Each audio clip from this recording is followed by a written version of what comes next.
News Nightly in Washington, D.C. I'm Tracy Sable with an EWTN News link. Another round of explosions on handheld electronic devices in Lebanon. Some took place during a funeral for 3 Hezbollah members and a child killed by yesterday's blast. A Hezbollah official says today's explosions targeted walkie-talkies. After almost 4 years of inflation, the Federal Reserve is expected to lower interest rates, impacting borrowing costs for consumers. The size of the cut is set to be revealed today. Some economists say that it may be larger than usual.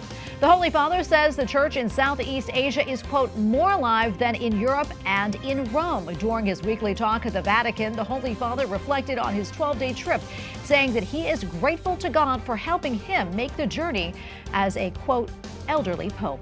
I'm Tracy Sable with EWTN News Nightly. Join us tonight. From the studios of EWTN, this is Open Line with today's host, Father Mitch Pacwa. In North America, call toll-free 1-833-288-EWTN. That's 1-833-288-3986. Outside North America, call 1-205-271-2985 or send an email to openline@ewtn.com.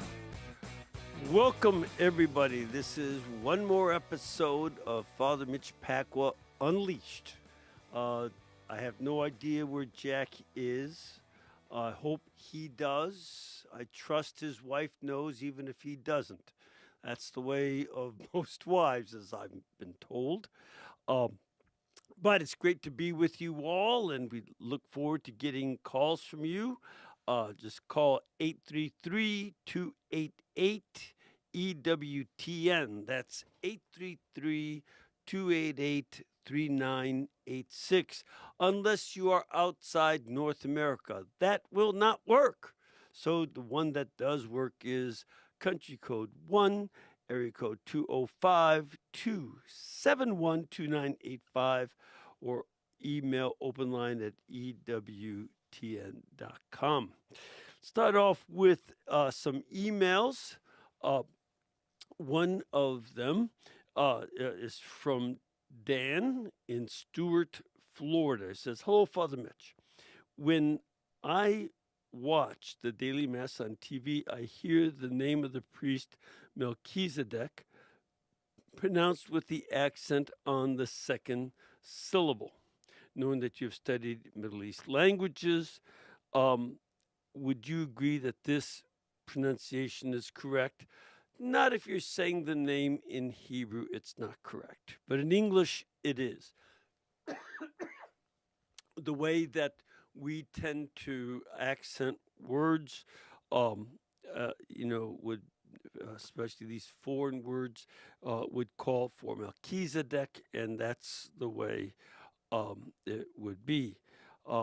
Anyway, Dan has done some studying of the Hebrew language. I was wondering whether the pronunciation of the Hebrew word tzedek, which means justice, should be applied when pronouncing Melchizedek, whereby the accent would move from the second to the third syllable. I know I'm splitting hairs, and the pronunciation is not as important as the sacred message, but I'm curious about your take on this. Yes, Dan, if you were saying the name in Hebrew, it would be Melchizedek. But most Americans won't know what you're saying. You're right about tzedek, meaning righteousness, and melech is the word for king.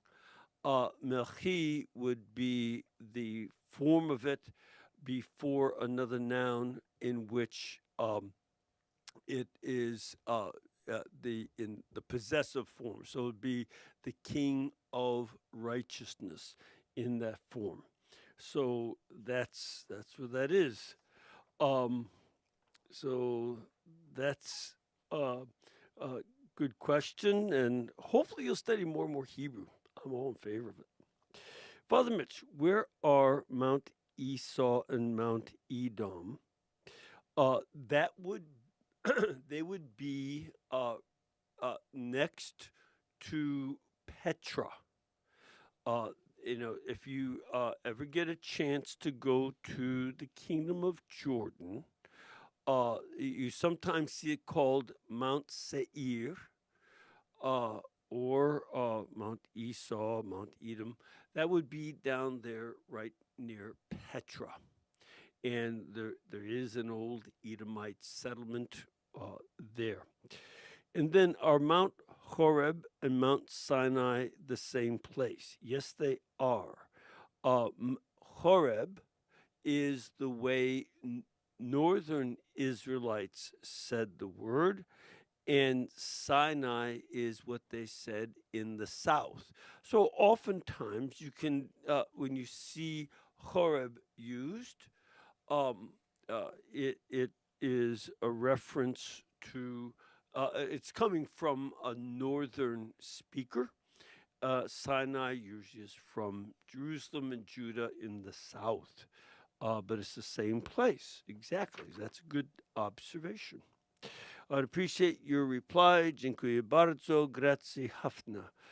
Marcus, in the Maltese archipelago, where they speak Maltese and Polish. The dziękuję bardzo is the Polish part. Why did the Protestant reformers remove 7 books from the Bible? Was it to adopt the Jewish canon, or was it for a different reason? A couple things.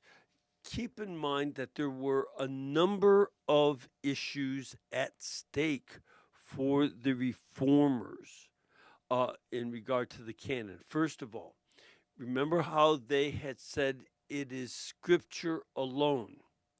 But when you come to the canon of Scripture, you depend on the oral tradition.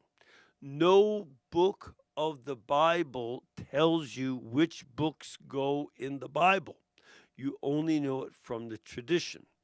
They wanted to separate themselves from the Catholic tradition. So they,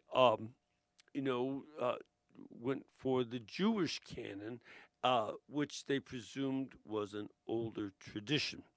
Now, in fact, you see that there were ongoing conversations about which books belong in the Jewish canon.